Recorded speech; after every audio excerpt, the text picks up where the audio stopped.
इतना जरूर कहा कीजिए हमके नचनिया कहा था वो एक बार महादेव जी जो किए हैं उसके बारे में भी आप लोग। नमस्कार हम दोस्तों, आगे एक नए वीडियो के साथ आप लोग के बेस्ट। तो गाइस हम बात करेंगे फाइनली पवन सिंह ने सबको जवाब दे दिया है नचनिया वाले बयान पे। बहुत सारे लोगों ने उनको नचनिया बजनिया बोला और बोला कि नचनिया बजनिया अब देश चलाएंगे और नचनिया बजनिया अब सांसद बनेंगे। उन सारे चीजों पे पवन सिंह ने अपनी चुप्पी तोड़ी है और फाइनली उन्होंने ये जवाब दिया है कि मेरे विरुद्ध जो लोग भी स्टार प्रचारक आ रहे हैं, जो काराकाट के लिए अखबार में न्यूज में निकला हुआ है, तो वो लोग क्या है, वो लोग नचनिया बजनिया नहीं है। आइए हम आज जानेंगे कि ऐसे नचनिया बजनिया जो भारत के इतिहास में एक अलग इतिहास लिख के गए, उनके बारे में बात करेंगे। जो पहले लोगों ने उनको नचनिया बजनिया कहा और वो राजनीति के शिखर तक पहुंचे। सबसे पहले मैं नाम लेता हूं जिनका नाम है जयललिता।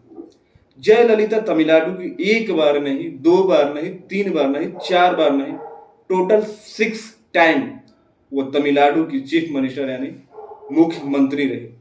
सोचो गाइस, एक नचनिया, वो बॉलीवुड में बहुत ही फेमस एक्ट्रेस थी, वो भी नचनिया बजनिया ही लोग कहते थे। अगर वो नचनिया बजनिया होती और नचनिया बजनिया काम नहीं कर पाती तो लोग एक बार मौका देते, दो बार देते, तीन बार देते, चार बार देते, 6 बार किसी को मुख्यमंत्री नहीं बनाते। और जब वो मरी थी, आप लोगों ने देखा होगा, नहीं देखा होगा तो मैं बता देता हूँ, कम से कम 15 से 20 लोगों ने उनके मरने के बाद सुसाइड कर लिया था। तमिलनाडु में उनकी इतनी बड़ी तूती बोलती थी कि लोग उन्हें अम्मा के नाम से जानते थे। अम्मा, अम्मा मतलब साउथ में एक बहुत ही प्यारा वर्ड है अम्मा। और इतना जबरदस्त उनकी फैन बेस थी और इतना जबरदस्त लोगों का प्यार और जनसलाब था कि उनके मरने के 24 घंटों के अंदर ही 3-4 लोगों ने सुसाइड कर लिया था। देन सेकेंड नंबर पे भी आ जाते हैं पंजाब के सीएम जो है भगवत मान। ये भी पंजाब से जो बिलोंग करते हैं, अभी पंजाब के सीएम है आम आदमी पार्टी से। ये भी एक कॉमेडियन थे और इससे पहले वो कॉमेडी करते थे।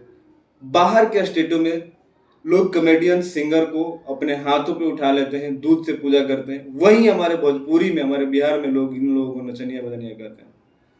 जिस पवन सिंह को ये नचनिया बजनिया कहते हैं और नचनिया बजनिया के इन लोगों ने जो बोलबाला उठाया कि पवन सिंह नचनिया बजनिया है, उससे पहले मैं इसी भोजपुरी में बता दूं कि और 3 लोग हैं जो सांसद बन के बैठे हैं।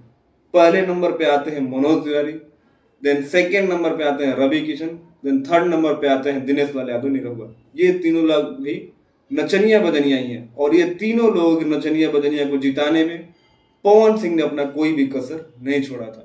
सब लोगों के लिए उन्होंने वोट मांगा था और सब लोगों को जिताया था। और यही नचनिया बजनिया है जो पवन सिंह के विरुद्ध में आके वोट मांगेंगे। गाइस, आप लोगों को, काराकाट के लोगों को ये सारी चीजें बोल के गुमराह किया जाएगा, लेकिन आप लोगों को ऐसे इंसान के बारे में सोचना है जिस इंसान को किसी भी चीज की कमी नहीं है, जो इंसान करोड़ों रुपया सोशल मीडिया पे आके हाय करके हलो करके कमा सकता है। वो सारी सुख सुविधाएं छोड़ के आप लोगों के बीच आया है। ये तपती दोपहरी में आप लोगों के घर जा रहा है, पैदल घूम रहा है, वो सिर्फ और सिर्फ आप लोगों के लिए। तो ऐसे हीरे को आप लोग खोना नहीं और पवन सिंह को बहुत भारी से भारी मतों विजय से आप लोग विजयी बनाना। बाकी मिलते हैं अगले वीडियो में, तब तक अपने भाई को